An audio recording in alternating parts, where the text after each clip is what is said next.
So hi everyone, this is Ashwin Jaiswal and welcome back to Ashwin's Commerce World. हम लोग economics class 12 ISC के chapter number 3 पर चल रहे हैं which is on consumer behaviour. तो इस चैप्टर में हम लोग कंज्यूमर बिहेवियर के बारे में सीखेंगे। इससे पहले हमने एक चैप्टर कवर किया है विच वाज ऑन डिमांड। उसे हमने दो पार्ट्स में कंप्लीट किया था एंड इस चैप्टर को भी we are going to complete in two parts. अगर आपने वो नहीं देखा तो पहले आप वो देख लीजिए बिकॉज ये सीरीज कंटिन्यूएशन में चलेगा।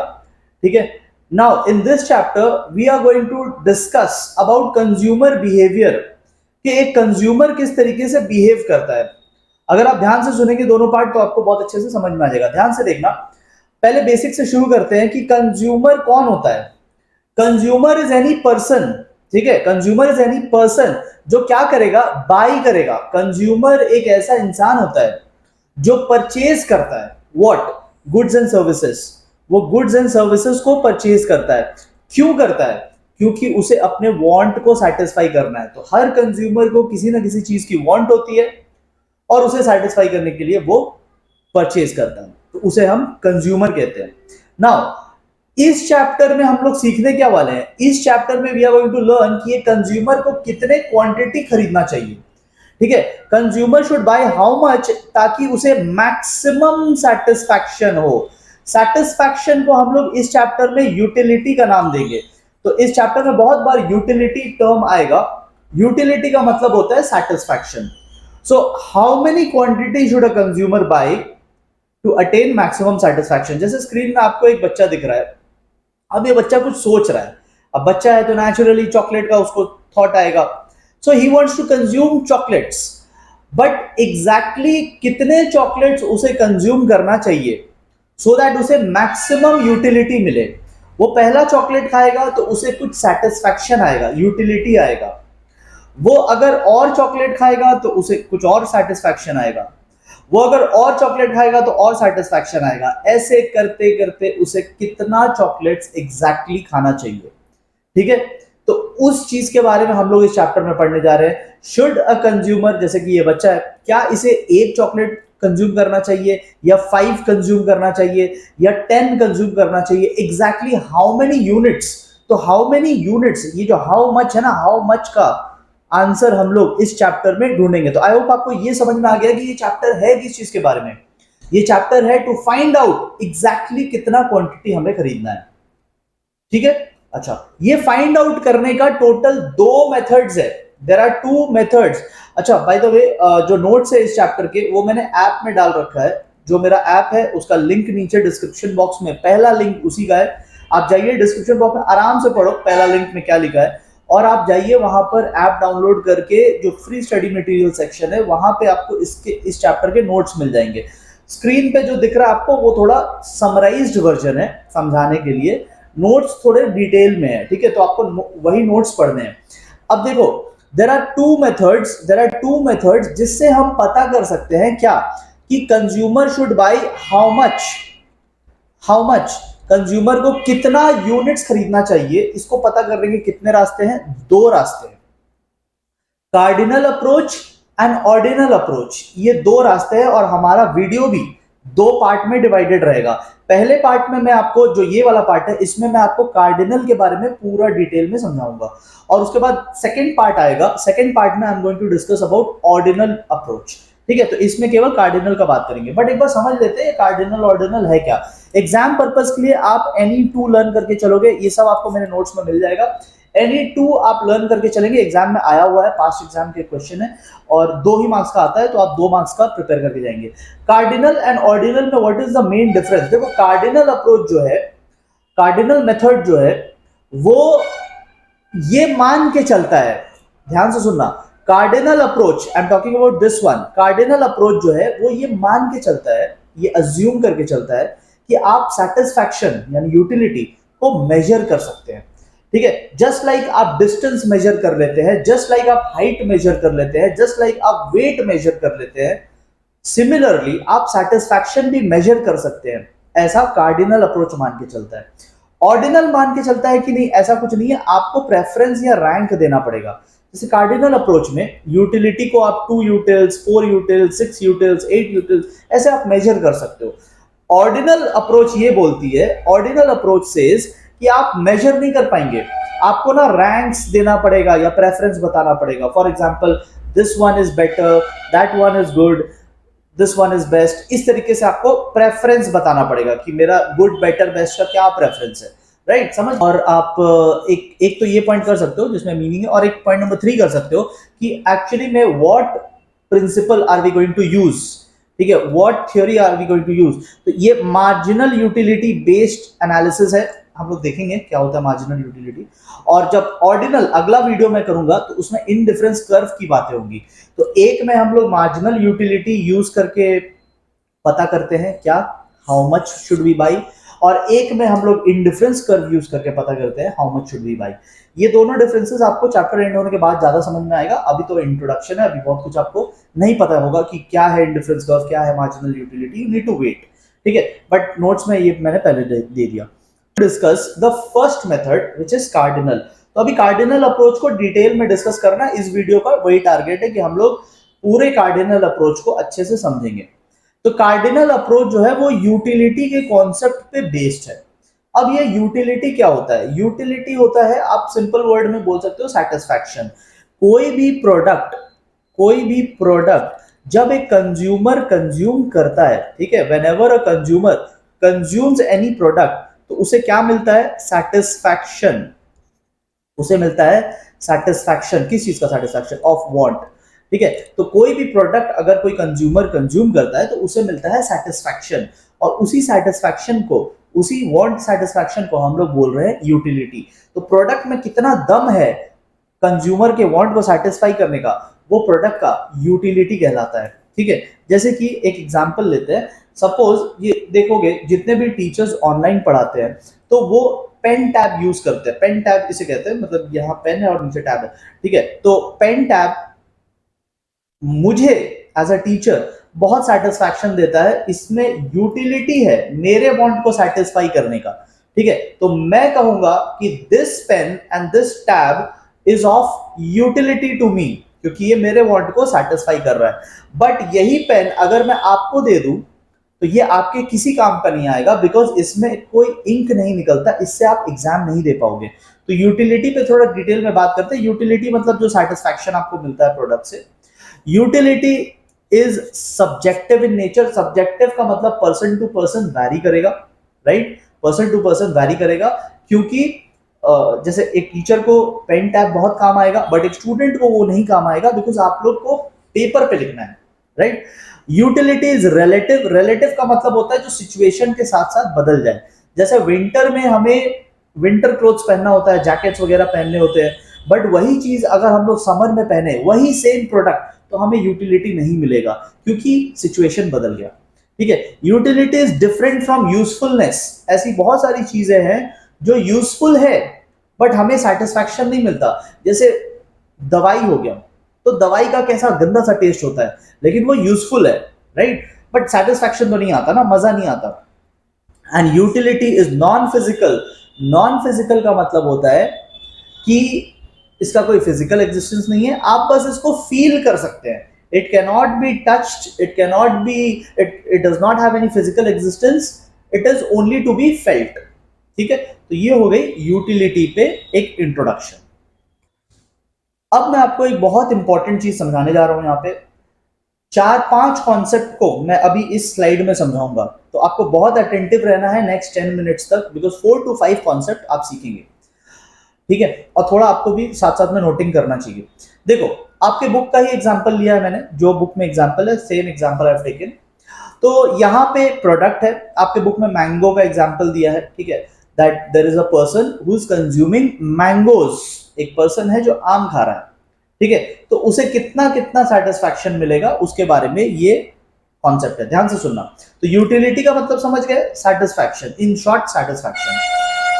अभी देखो, when the consumer consumes one mango, जब वो पहला मैंगो कंज्यूम करता है तो consumer will get some satisfaction from that first mango. उसे हम कहते हैं मार्जिनल यूटिलिटी। मार्जिनल यूटिलिटी का मतलब है एक कंजम्पशन से कितना यूटिलिटी मिला। तो फर्स्ट मैंगो से 10 का यूटिलिटी मिला, और टोटल भी 10 होगा, बिकॉज अब तक तो हमने एक ही कंज्यूम किया है, तो टोटल 10 आ जाएगा। लेकिन जब कंज्यूमर सेकंड मैंगो कंज्यूम करता है, ही कंज्यूम्स अनदर मैंगो, तो उसे पहले से कम यूटिलिटी मिलेगा, पहले से कम। पहली बार उसे 10 का यूटिलिटी मिला था, दूसरी बार में उसे 7 का यूटिलिटी मिला, तो utility has gone slightly down, थोड़ा सा कम हो गया। बट अगर टोटल यूटिलिटी देखें, टोटल मतलब दोनों को मिला करके, तो दोनों मैंगोज मिला करके 17 का यूटिलिटी है, 10 एंड 7 17। इसी तरीके से वो आगे और कंज्यूम करेगा, उसकी मार्जिनल यूटिलिटी और घट जाएगी, बट टोटल में आप देखोगे तो टोटल में थोड़ा सा एडिशन हो गया, 4 का एडिशन हो गया। सो टोटल यूटिलिटी आपको क्या लग रहा है कैसे मिलता है हमें? टोटल यूटिलिटी हमें मिलता है सारे मार्जिनल्स को ऐड करने से। Marginal utility 1 plus marginal utility 2 plus marginal utility 3, और ऐसे ही आप ऐड करते जाओगे तो आपको हर स्टेज का टोटल मिलता जाएगा। तो टोटल, आई होप आप समझ गए क्या होता है। मार्जिनल क्या होता है? मार्जिनल होता है एक एक कंजम्पशन से, एक एक एडिशनल कंजम्पशन से कितना एडिशनल यूटिलिटी मिला। ये एक टाइम आएगा, देखोगे जब ये जीरो हो जाएगा, घटता जा रहा है, तो घटते घटते एक टाइम ऐसा आएगा कि ये जीरो हो जाएगा। इट मींस कि अब आपको कोई एडिशनल यूटिलिटी नहीं मिलेगा। इस केस में टोटल यूटिलिटी जो है वो अपने मैक्सिमम पे पहुंच जाएगा, मतलब वो उससे ज्यादा कभी आगे नहीं जा पाएगा। When marginal utility is zero, ध्यान से सुनना, सब नोट्स में लिखा हुआ है, अभी आपको केवल सुनना है। When marginal utility is zero, ये stage, when marginal utility is zero, total utility maximum हो जाता है, ठीक है। एंड देन एक टाइम आएगा when marginal utility will become negative, अब ये नेगेटिविटी की तरफ जा रहा है, उस टाइम टोटल यूटिलिटी फॉल होना शुरू हो जाएगा। तो बस बहुत सिंपल सा कॉन्सेप्ट है, जैसे जैसे we increase our consumption, the marginal utility derived from every consumption keeps on declining. ये देखो लगातार डिक्लाइन हो रहा है, then it will become zero, ये देखो जीरो बन गया, and then it will become negative. समझ गए? तो लगातार गिरेगा, जीरो होगा एंड नेगेटिव। और टोटल कैसे आता है? टोटल सारे मार्जिनल्स को ऐड करने से आता है, ठीक है। लास्ट में आपने नेगेटिव ऐड किया तो इसीलिए वो घट गया, ठीक है। अब इसी चीज को हम लोग ग्राफ में अगर प्लॉट करेंगे, तो मैंने ग्राफ पहले से बना रखा है, ठीक है। अगर हम लोग ग्राफ में प्लॉट करेंगे तो कुछ इस तरीके का हमारा ग्राफ दिखेगा। नाउ देयर आर 3 स्टेजेस, अब मैं आपको रिलेशनशिप समझा देता हूं। There are 3 stages. देखो, पहला स्टेज ये है where marginal utility is falling.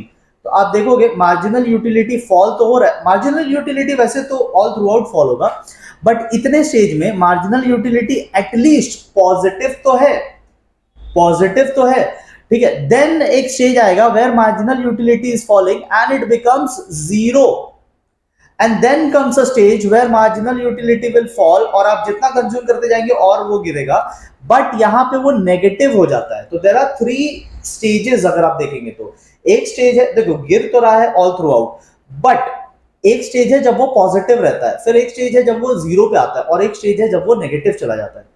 जब तक मार्जिनल इज पॉजिटिव, क्या बोला मैंने? जब तक मार्जिनल इज पॉजिटिव, तब तक आप देखोगे टोटल यूटिलिटी में ग्रोथ दिखेगा। टोटल यूटिलिटी इज ग्रोइंग, धीरे धीरे बढ़ रहा है बट बढ़ तो रहा है ना।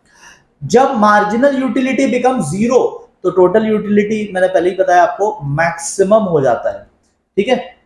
एंड जब मार्जिनल यूटिलिटी बिकम्स नेगेटिव, तब टोटल यूटिलिटी फॉल होना शुरू हो जाता है।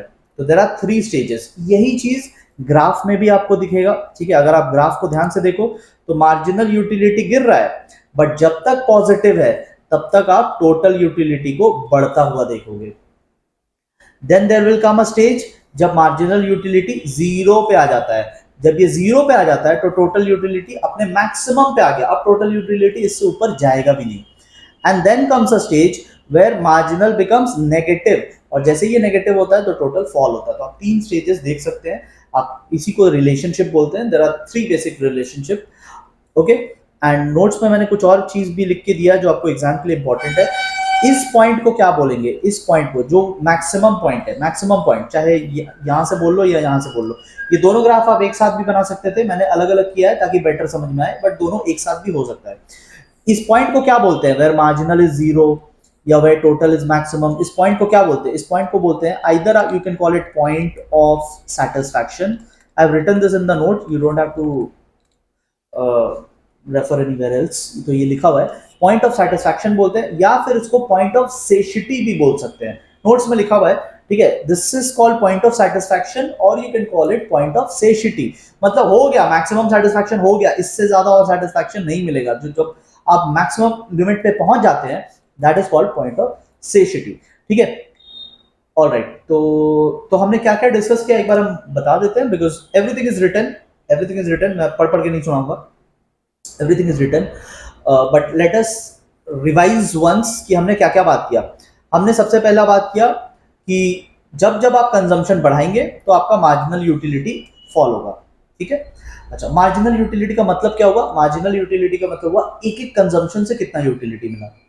अगर सारे मार्जिनल्स को ऐड करेंगे तो टोटल यूटिलिटी हर स्टेज पे मिलता जाएगा, ठीक है।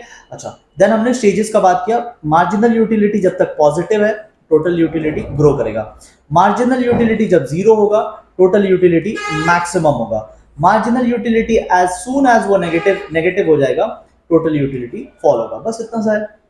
और जो मैक्सिमम पॉइंट है उसे हम कहते हैं पॉइंट ऑफ सेशिटी, ठीक है। Everything is written in the notes, आपको बस याद करना है, ठीक है। चलिए, अगर आप ब्रेक लेना चाहते हो तो ले लो, उसके बाद फिर मैं आपको नेक्स्ट कॉन्सेप्ट पे लेके चलता हूं, which is the concept of diminishing marginal utility. आपको ब्रेक लेना तो पॉज लेके कर सकते हो। अभी देखो, मार्जिनल यूटिलिटी लगातार गिर रहा है, ये एक लॉ है इकोनॉमिक्स का, ये क्या है, इकोनॉमिक्स का एक लॉ है। What does this law states, ये लॉ बोलता है कि जैसे जैसे आप अपने कंजम्पशंस को बढ़ाओगे ना, तो प्रोडक्ट से मिलने वाला जो एडिशनल सेटिस्फैक्शन है, जो मार्जिनल यूटिलिटी है, वो घटता जाएगा। This is a law. अब ये लॉ का रीजन क्या है, ऐसा क्यों होता है, व्हाई डज इट हैपेंस। देखो, इट हैपेंस, वो तो लॉ है, जैसे लॉ ऑफ ग्रेविटी, अगर मैं किसी चीज को छोड़ दूं तो वो सीधा नीचे गिरेगा, ये लॉ ऑफ ग्रेविटी है। सिमिलरली इकोनॉमिक्स में भी लॉ है, law of diminishing marginal utility. Diminishing, diminishing का मतलब हमेशा कम होता है, डिमिनिशिंग, डिमिनिशिंग का मतलब जो हमेशा कम होता जाएगा। तो it is a law, as and when you increase the consumption marginal utility will fall, this is a law. but why, ऐसा क्यों होता है, तो इसके दो रीजंस है, ठीक है, दो रीजंस है। आइए मैं आपको दोनों रीजंस दिखा देता हूं। ये देखो, ये वाला part, explanation, explanation of law of diminishing marginal utility. There are two reasons. सबसे पहला रीजन है कि जो डिजायर है ना, जो भूख थी एक प्रोडक्ट को पाने की, वो डिजायर खत्म हो जाती है, समझ रहे हो, डिजायर खत्म हो जाता है। आप याद करो अपना बचपन, जब आप देखते थे कि दूसरे बच्चों के पास अच्छे अच्छे खिलौने हैं, तो आप अपने पेरेंट्स से जिद करते थे कि मुझे भी चाहिए, मुझे भी चाहिए, मेरे को भी दिलाओ खिलौने, बहुत जिद करते थे।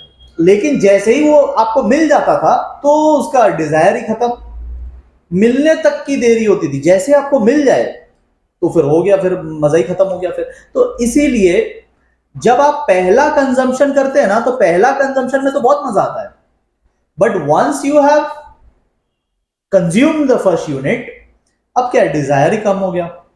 तो नेक्स्ट टाइम जब आप कंज्यूम करेंगे तो आपको कम सेटिस्फैक्शन मिलेगा, अभी और डिजायर कम हो गया, तो अगली बार आप करेंगे कंजम्पशन तो और कम सेटिस्फैक्शन मिलेगा। That is why the desire, because of the desire MU keeps on falling, ये पहला रीजन। दूसरा रीजन है कि कुछ प्रोडक्ट्स के मल्टीपल यूज होते हैं, जैसे इलेक्ट्रिसिटी। तो जैसे इलेक्ट्रिसिटी हो गया, इलेक्ट्रिसिटी के मल्टीपल यूज है। अब कुछ ज्यादा इंपॉर्टेंट वाले यूज है, कुछ कम इंपॉर्टेंट वाले यूज है। फॉर एग्जाम्पल, गर्मी के टाइम में AC चलाना, फैन चलाना, ये सब ज्यादा इंपॉर्टेंट है। टीवी देखना वो बाद का बात है, टीवी हम लोग बाद में भी देख सकते हैं, टीवी देखना is not very important. Electricity का पहला यूज कूलिंग के लिए होगा गर्मी के टाइम में। तो जो पहला यूज आप करोगे ना, सिंस वो बहुत ज्यादा अर्जेंट है, तो higher the urgency, higher utility आपको मिलेगा। तो जैसे गर्मी के टाइम में आप बाहर से आ रहे हो, घर पे घुस रहे हो, तो सबसे पहले आप चाहोगे कि फैन ऑन करे या एसी कूलर जो भी है आपके घर में, आप उसे ऑन करो। तो इलेक्ट्रिसिटी का पहला आपने वो वाला यूज किया बिकॉज वो ज्यादा अर्जेंट था एंड तुरंत आपको सेटिस्फैक्शन, एक राहत मिल गया। बाद में 5 मिनट के बाद फिर हम लोग टीवी देखेंगे ना, तो वो बाद की बात है, उसमें कम सेटिस्फैक्शन आएगा। ज्यादा अर्जेंट ये है, बिजली चली जाए तो टीवी बंद होने का दुख नहीं होगा, फैन बंद होने का दुख होगा गर्मी के टाइम में, समझ रहे हो। तो मोस्ट अर्जेंट वांट ज्यादा सेटिस्फैक्शन देता है। तो जब आपने पहला कंजम्पशन कर लिया, ये वाला पहला कंजम्पशन कर लिया, फैन चला लिया, तो आपको सेटिस्फैक्शन ज्यादा मिलेगा। बाद में आपने छोटे मोटे चीज चलाए तो उसका सेटिस्फैक्शन आपको कम मिलेगा, ठीक है। सो ये लॉजिक है, but this law is based on some assumptions, ठीक है। ये लॉ अजम्पशंस पे बेस्ड है और आपको कोई भी 2-3 अजम्पशन कर लेना चाहिए। मैं भी आपको 2-3 अजम्पशन करा देता हूँ। सबसे पहला अजम्पशन ये है कि यूटिलिटी कैन बी मेजर्ड, ये हम लोग अज्यूम करके चल रहे हैं। कार्डिनल अप्रोच ही इस अप्रोच पे बेस्ड है, इस अजम्पशन पे बेस्ड है that utility can be measured, just like distance, just like time, just like weight, we can measure utility, ऐसा assumption है। दूसरा assumption बहुत इंपॉर्टेंट, वो ये सब केस स्टडी फॉर्म में भी आ सकता है, थोड़ा ध्यान से सुनना, ठीक है। दूसरा assumption जो है वो ये है कि consumption should be back to back, it should be continuous. आप बीच में रोक नहीं सकते कंजम्पशन, ठीक है। अगर आपने पहला मैंगो अभी कंज्यूम किया तो दूसरा मैंगो भी आपको साथ साथ में कंज्यूम करना है। If you wait for 1 week तो डिजायर तो वापस आ जाएगा ना, तो फिर ये लॉ काम नहीं करेगा, ठीक है। नेक्स्ट, आपको स्टैंडर्ड यूनिट कंज्यूम करना चाहिए। स्टैंडर्ड यूनिट मतलब जैसे मैंगो है तो 1 मैंगो, चॉकलेट है तो पूरा बार ऑफ दैट चॉकलेट, पानी पी रहे हो तो पूरा 1 ग्लास ऑफ वाटर, खाना खा रहे हो तो 1 प्लेट फुल, तो उसे हम कहते हैं स्टैंडर्ड यूनिट। अब पानी पी रहे 1 सिप पिएंगे तो फिर वो काम नहीं चलेगा, चॉकलेट खा रहे 1 छोटा सा टुकड़ा खाएंगे वो नहीं चलेगा, वो स्टैंडर्ड यूनिट नहीं हुआ। स्टैंडर्ड यूनिट मतलब एक प्रॉपर क्वांटिटी। एंड लास्ट मैं डिस्कस कर रहा हूं, it should be identical. Identical मतलब सेम होने चाहिए। जैसे अगर आप, जैसे ये बच्चा था ना यहाँ पे चॉकलेट कंज्यूम कर रहा था, तो सारे चॉकलेट्स एक ही ब्रांड के, एक ही प्राइस के, एक ही क्वालिटी वाले होने चाहिए। आइडेंटिकल का मतलब होता है इक्वल इन ऑल रेस्पेक्ट। आप पहला चॉकलेट कैडबरी का खाओगे, दूसरा चॉकलेट नेस्ले का खाओगे, ऐसा नहीं चलेगा। यू नीड टू, मतलब तभी ये लॉ काम करेगा जब आप आइडेंटिकल यूनिट्स कंज्यूम करते हैं, ठीक है। सो बहुत बड़ा पार्ट हमने यहाँ पे डिस्कस किया, यहाँ से बहुत क्वेश्चंस आए हैं पास्ट में और आपके एग्जाम में भी आएंगे। सो इस पार्ट को आप अच्छे से गो थ्रू कीजिए एंड देन मैं आपको मेन जो कैलकुलेशन वाला पार्ट है कि how much unit should be buy, यही तो मेन है ना, हाउ मच, ये इसी के बारे में तो चैप्टर है। तो how much should be buy, इसके कैलकुलेशंस पे लेके चलूंगा। Take 2 minutes break, read everything and then come back.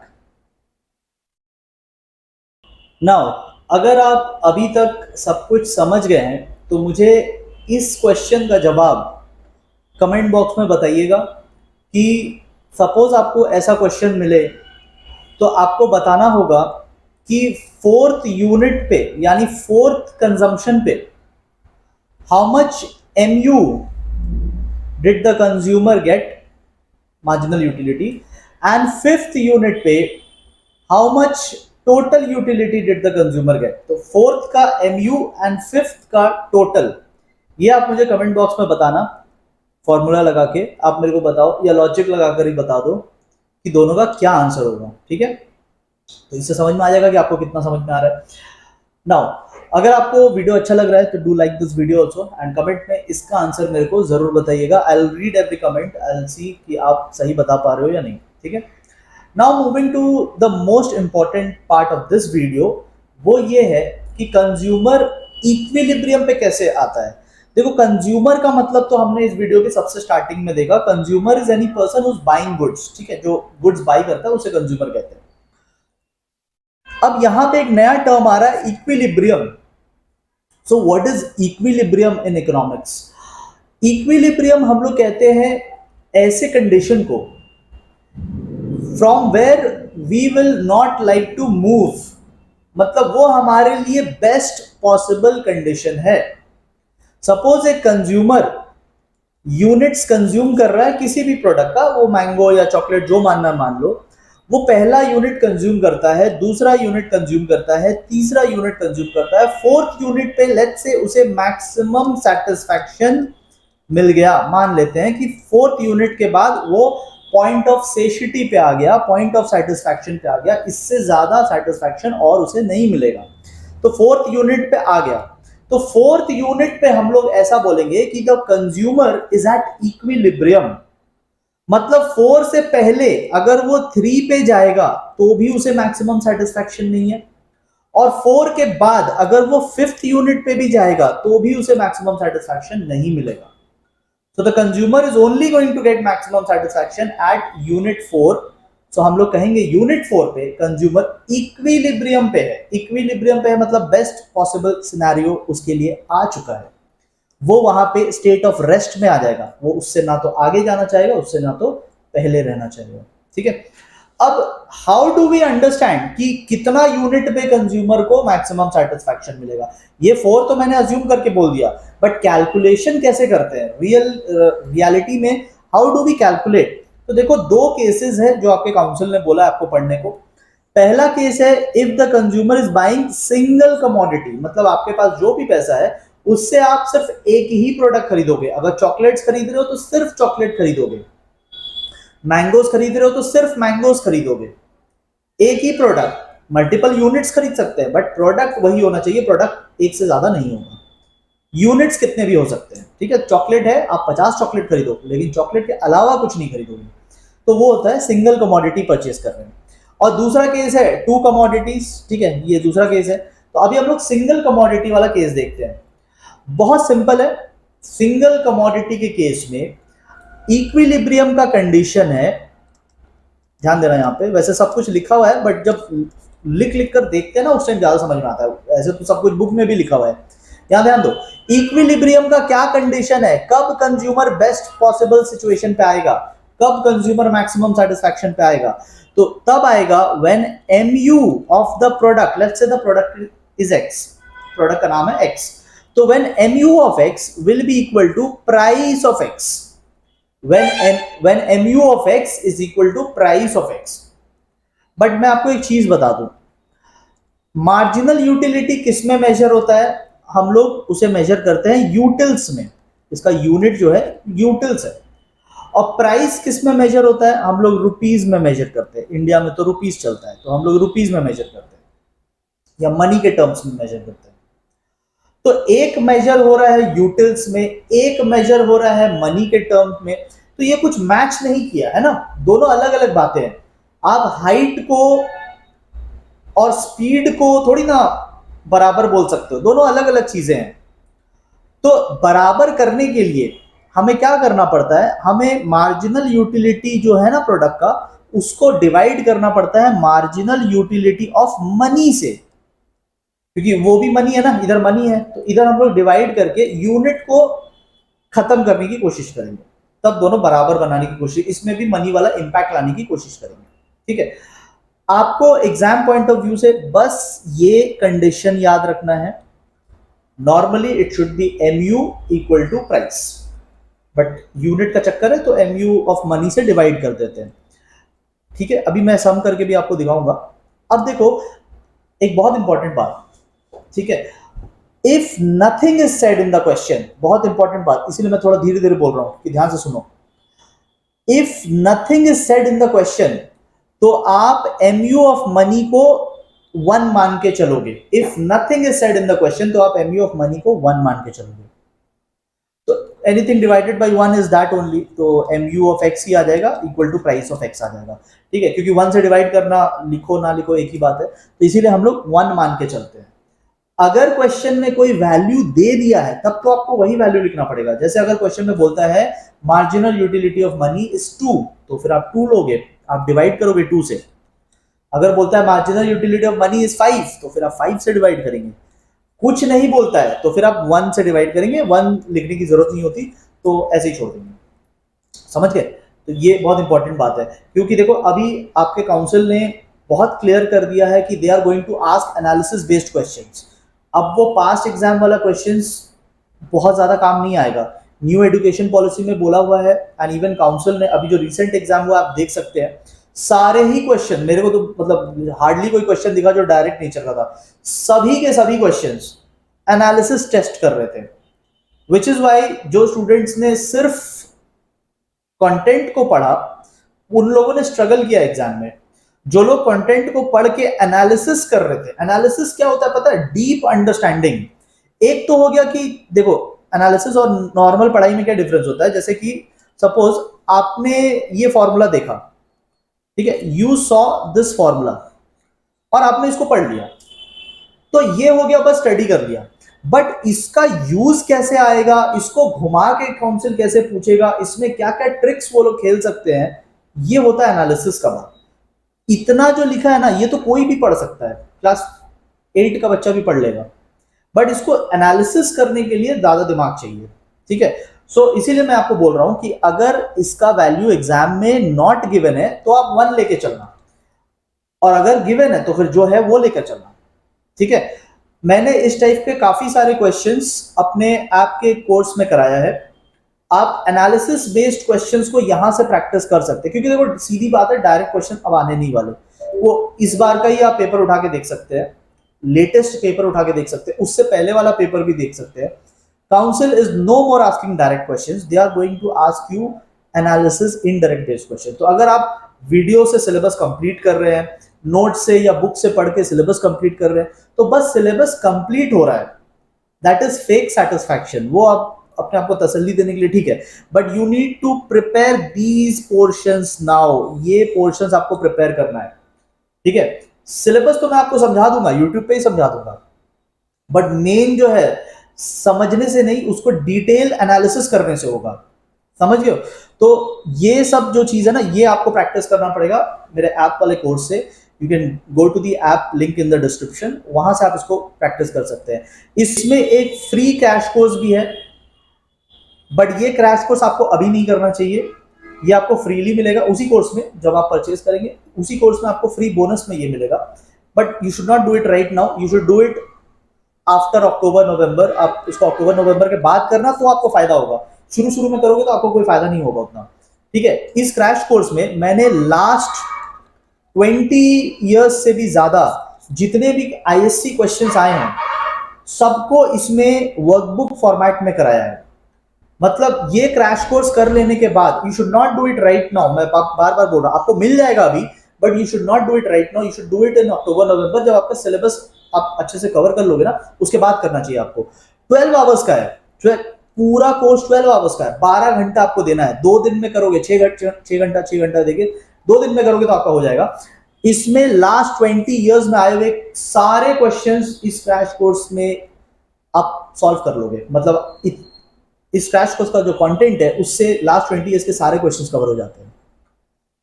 And पहला वाला पार्ट जो है वो बहुत इंपॉर्टेंट है, एनालिसिस बेस्ड क्वेश्चन। जो अब आएगा वो बहुत इंपॉर्टेंट है, और जो पहले आ चुका वो मैंने आपको फ्रीली इसमें क्रैश कोर्स में दे दिया, ठीक है। तो मेक श्योर आप इसको जरूर प्रिपेयर करें। अपलोडिंग चल रही है, ठीक है, अपलोडिंग चल रही है, मैं धीरे धीरे करके इसको पूरा कंप्लीट कर रहा हूँ। 1-2 महीना मेरे को लगेगा इसको पूरा कंप्लीट करने में, ठीक है। तो बहुत ज्यादा हड़बड़ाना मत, because it is in the process, because मैं क्वेश्चंस ढूंढ रहा हूँ, अच्छे अच्छे क्वेश्चंस बना रहा हूँ, तो उसमें थोड़ा टाइम लगता है। तो 1 मंथ 2 मंथ्स का टाइम लगेगा, विल कंप्लीट दिस। आइए कम बैक टू दिस। हाँ, तो जो मैं बोल रहा था कि ये सब एनालिसिस बेस्ड क्वेश्चन में आपको ट्रिक खेल देगा काउंसिल। कभी वो बोलेगा नहीं तो आपको 1 मान के चलना है, कभी वो कुछ बोल देगा तो जो बोलेगा वो लेकर चलना है। अब देखो इसको प्रैक्टिकली समझते हैं एग्जाम्पल के साथ, ठीक है। सो पे अटेंशन। अब मैं आपको ये समझाता हूं how to do it in exam. तो एक एग्जाम्पल लेते हैं। सपोज आपको मार्जिनल यूटिलिटी एक प्रोडक्ट का गिवन है, यूनिट्स भी गिवन है, यूनिट्स एंड मार्जिनल यूटिलिटी ये दोनों गिवन है, ठीक है। 1 2 3 4 5 और यूटिलिटी है 50 40 30 20 10। देखो यूटिलिटी लगातार घटता है, जैसे जैसे कंजम्पशन बढ़ेगा यूटिलिटी घटेगा, ये हमने पढ़ लिया है।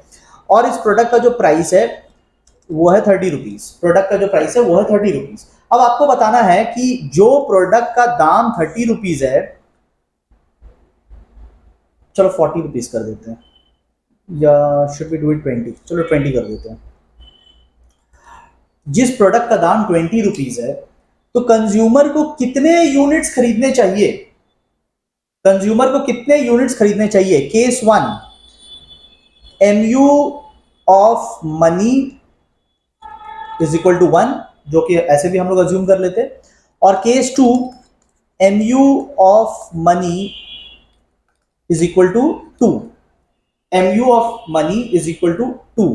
ठीक है, अब देखो मैं आपको पहला केस सॉल्व करके दिखाता हूं कि how do we get the answer. तो पहला case, what is the condition, आपको कंडीशन लिखना है पहले, कंडीशन फॉर इक्विलिब्रियम। तो the condition is mu of the product divided by mu of money should be equal to price of the product. ठीक है, अभी mu ऑफ द प्रोडक्ट पे बाद में आएंगे। mu of the product divided by mu of money कितना दिया है क्वेश्चन में, केस नंबर 1 में 1 दिया है, तो हम लोग 1 से डिवाइड करेंगे, is equal to price of the product. How much is price of the product, 20, तो यहाँ पे 20 लिख देंगे। तो इसको सॉल्व करोगे तो आएगा mu of x is equal to 20। तो कहाँ पे मार्जिनल यूटिलिटी ऑफ x 20 हो रहा है, अब बताओ मेरे को कहाँ पे मार्जिनल यूटिलिटी 20 हो रहा है, यहाँ पे हो रहा है ना, कितने यूनिट्स के सामने, 4 यूनिट्स के सामने। therefore a consumer should buy 4 units, therefore a consumer should buy 4 units।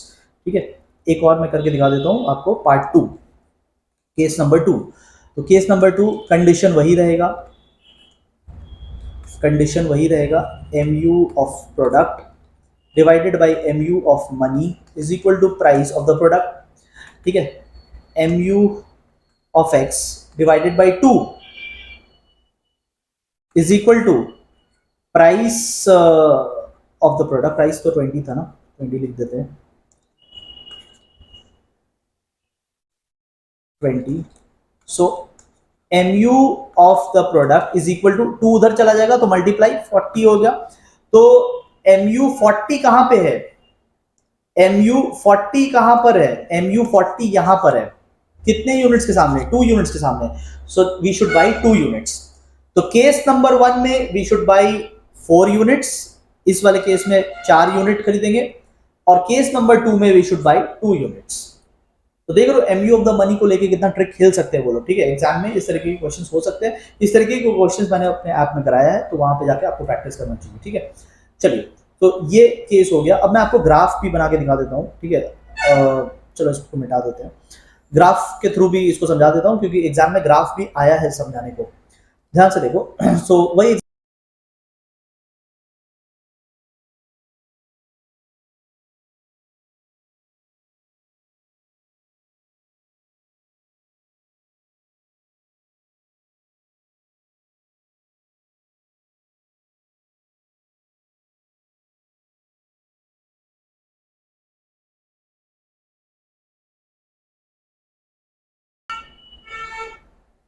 सबसे पहले mu की प्लॉटिंग कर लेते हैं। सो फर्स्ट यूनिट पे है 50, तो फर्स्ट यूनिट पे 50 यानी यहाँ पर आएगा, सेकेंड यूनिट 40,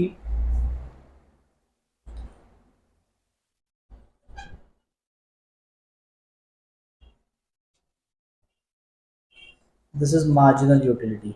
ठीक है, सिमिलरली प्राइस का भी प्लॉटिंग कर लेते हैं। तो प्राइस तो ऑल थ्रू आउट 30 है, कितना भी यूनिट खरीदने जाओगे बार बार आपको 30 रुपए देने पड़ेंगे। तो पहले वाले में भी 30, दूसरे वाले में भी 30, थर्ड वाले में भी 30, फोर्थ में भी 30 एंड फिफ्थ में भी 30। ठीक है, तो जहां पे mu is equal to price हो रहा है, उतना क्वांटिटी हमें खरीदना चाहिए। तो इस कंडीशन के हिसाब से वी शुड बाय 3 क्वांटिटीज, हमें 3 यूनिट्स खरीदने चाहिए। तो इस तरीके से हम लोग ग्राफ में सॉल्व करेंगे। mu ऑफ मनी को हम लोग 1 मान के चल रहे हैं, क्योंकि no data information is there. So इस तरीके से हम लोग ग्राफ फॉर्म में सॉल्व करेंगे। एग्जाम में ग्राफ भी आया है और सम्स वाला भी आया है। ठीक है, सो बट अभी तक mu ऑफ मनी को उन लोगों ने 2, 3, 4, 5 करके नहीं पूछा है, तो वो क्वेश्चन अभी पेंडिंग है आपका। ठीक है, so this is the case of single commodity. ये हमने सिंगल कमोडिटी वाला केस कंप्लीट कर लिया। ऑलराइट, अब हम लोग लास्ट पार्ट पे आते हैं। एंड जो ये टॉपिक है हमारा, कि अगर कंज्यूमर 2 प्रोडक्ट्स खरीद रहा है, product A and product B, तो how many product A should he buy quantity and how many quantities of product B should he by.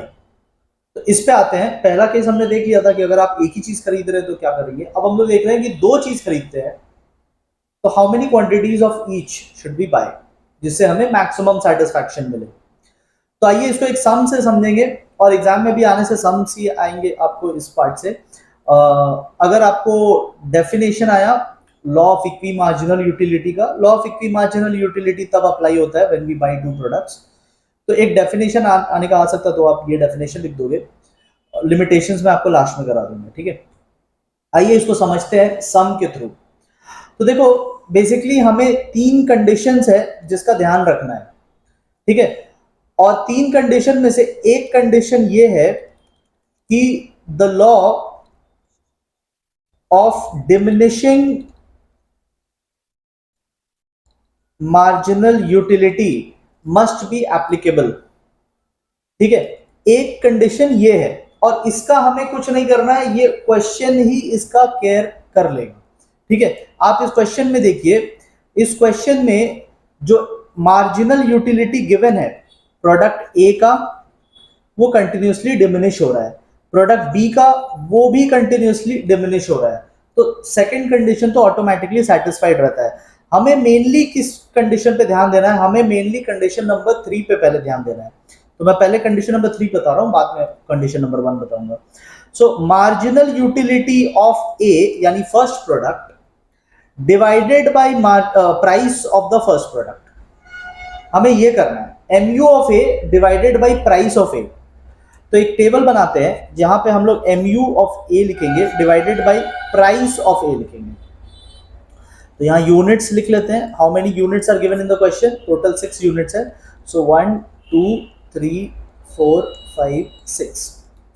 अब जितने भी मार्जिनल यूटिलिटी गिवन है ए के, यहाँ पे ए का मार्जिनल यूटिलिटी गिवन है, उसको ए के प्राइस से डिवाइड करना है। प्राइस की इंफॉर्मेशन यहाँ साइड में गिवन है, ए का प्राइस है 2 रुपीज, तो सबको 2 से डिवाइड कर दो, तो 10, राइट। तो हमने पहला टेबल कंप्लीट कर लिया। कंडीशन ये है कि जो marginal utility of A divided by price of A हमने किया, this should be equal to marginal utility of B divided by price of B. तो एक टेबल इसका भी बना लेते हैं, ठीक है।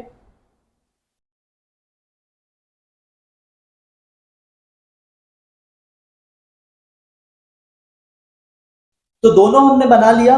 अब दोनों को इक्वल करना, ये देखो इक्वल का साइन है ना बीच में, तो हमें देखना कि दोनों कहां कहां पे इक्वल हुए। तो एक बार यहां पे इक्वल हुए 5 and 5, ठीक है, दिस इज 1 इक्वालिटी हमें मिल गया। उसके बाद एक बार यहां पे भी इक्वल हो रहे हैं 4 and 4, एंड एक बार यहां पे भी इक्वल हो रहे हैं 2 and 2। तो देयर आर 3 टाइम्स जब हमारा ये कंडीशन मैच कर गया, but all 3 can not be the answer. तो अब आंसर कौन सा सही है, एक कॉम्बिनेशन 5-5 वाला है, एक कॉम्बिनेशन 4-4 वाला है, एक कॉम्बिनेशन 2-2 वाला है। तीनों जगह पे हमारा कंडीशन नंबर 3 सेटिस्फाइड है, कंडीशन नंबर 2 ऑलवेज सेटिस्फाइड रहता है। कंडीशन नंबर 1 क्या है, कंडीशन नंबर 1 है कि एंटायर इनकम, ये सब नोट्स में लिखा हुआ है, ठीक है, मस्ट बी स्पेंट, सारे के सारे इनकम आपको खर्च कर रहे हैं। तो इनकम कितना है, ये देखो यहां लिखा है ना 20, इनकम कितना है 20 रुपीज। तो हमें देखना है कि हमने 3 कॉम्बिनेशन यहां पे आ रहा है, 3 में से कौन से कॉम्बिनेशन में एंटायर इनकम खर्च किया है। तो चलिए साइड में हम लोग चेक करते हैं इसको। एक कॉम्बिनेशन है 5-5 वाला, मैं इसको कॉम्बिनेशन 1 बोल देता हूं, कॉम्बो 1, कॉम्बिनेशन 1। सो कॉम्बिनेशन 1 जो है 5-5 वाला, तो ए के केस में 5 कहां पे आ रहा है, फर्स्ट यूनिट पे, so will buy 1 unit of A, plus B के केस में 5 कहां पे आ रहा है, थर्ड यूनिट पे, so we will buy 3 units of B. अगर आप एक ए खरीदोगे तो 2 रुपए लग जाते हैं, और 3 बी खरीदोगे तो 4-4 रुपए करके 12 रुपीज लग जाते हैं, ठीक है।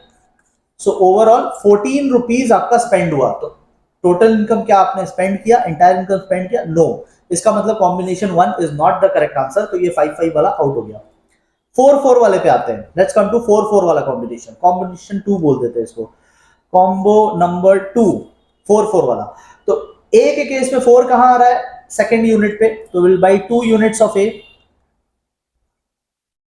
बी के केस में 4 कहां आ रहा है, फोर्थ यूनिट पे, तो will buy 4 units of B. अगर आप 2 ए खरीदते हो तो आपको 2-2 रुपए करके 4 रुपए पड़ जाएंगे। इफ यू बाई 4 बीज तो 4 रुपीज करके आपको 16 रुपीज पड़ जाएगा। सो 4 प्लस 16 विल बी 20। तो इस केस में आपने अपना एंटायर इनकम स्पेंड किया, therefore this will be the answer. अब मुझे जो थर्ड कॉम्बिनेशन है ना 2-2, वो चेक भी करने की जरूरत नहीं क्योंकि मुझे करेक्ट आंसर मिल गया है। There will be only one option जहां पे तीनों कंडीशन मीट करेंगे। So why we will buy 20, जिसमें हम लोग 2 यूनिट्स ए के खरीदेंगे और 4 यूनिट बी के खरीदेंगे। So when we are buying two अलग-अलग product, two different products, we will buy 2 units of A, 4 units of B. Why? क्योंकि वहां पे कंडीशन नंबर 1 भी मीट कर गया, कंडीशन नंबर 2 ऑलवेज मीट कर जाता है, और कंडीशन नंबर 3 यहाँ पे मीट किया था ये। तो तीनों कंडीशन मैच कर गए। ये कंडीशंस मैंने आपको यहाँ पे लिख के दिया है, तो बस आपको इसको पढ़ना है, ठीक है। और इसी टाइप का सम आता है, अगर आता है तो ये आपका बोर्ड एग्जाम में 2014 में आया हुआ क्वेश्चन है, तो इसी टाइप का क्वेश्चन आता है। इफ इस पार्ट से आया तो आपको ऐसे ही सॉल्व करना है, ठीक है। ओके, लॉ यहाँ पे लिखा हुआ है। ये लॉ तब अप्लाई करते हैं जब हम लोग 2 प्रोडक्ट्स खरीदते हैं। तो दिस लॉ स्टेट्स कि जब आपका ये दोनों रेशियो सेम हो जाएगा ना, ये जो कंडीशन नंबर 3 है, तो कंज्यूमर उतने क्वांटिटीज खरीदना चाहेगा। तो हमारे केस में 2 units of A and 4 units of B आ रहा है। आपको शॉर्ट क्वेश्चंस के लिए, देखो मैं सब तरीके का तैयारी करा रहा हूँ आपको, तो शॉर्ट क्वेश्चंस के लिए मैंने यहाँ पे इस लॉ को और क्या क्या नाम दिया गया है वो भी आपको बता दिया है। ये शायद आपको बुक में नहीं मिलेगा, बट अदर बुक्स में रहता है। तो I have given you this because council कहाँ से क्वेश्चन सेट करेगा यू डोंट नो, ठीक है। तो I have given you this also. जो मैंने क्रैश कोर्स दिया है ऐप में, उसमें भी बहुत सारे शॉर्ट क्वेश्चंस के लिए मैंने वहां पे 1 लाइनर बहुत सारे डाले हैं, सो दैट आपका वो जो एमसीक्यू वाला पोर्शन है ना, 16 मार्क्स वाला जो सेक्शन ए है, सेक्शन ए में ऐसे क्वेश्चंस आ सकते हैं, तो उसको भी आप कवर कर लोगे उसमें से, ठीक है। बट वो क्रैश कोर्स आप थोड़ा टाइम के बाद करना, ठीक है। अभी आप इस पे फोकस करो। नाउ अगर आपको लिमिटेशंस आ जाए, अच्छा 2 बातें, एक चीज आप यहाँ पे लिख लो। अगर अजम्पशन पूछ दिया इक्वी मार्जिनल यूटिलिटी का, तो आप क्या लिखेंगे, same as diminishing marginal utility. यहाँ पे ये जो अजम्पशन हमने पढ़ा था ना, सेम यहाँ पे उसी का आप छाप दोगे, क्योंकि this concept is also based on diminishing marginal utility. ये देखो कंडीशन नंबर 2 क्या है, कंडीशन नंबर 2 प्रूफ करता है कि ये कॉन्सेप्ट उसी कॉन्सेप्ट से लिंक्ड है, तो दोनों के सेम अजम्पशंस रहेंगे।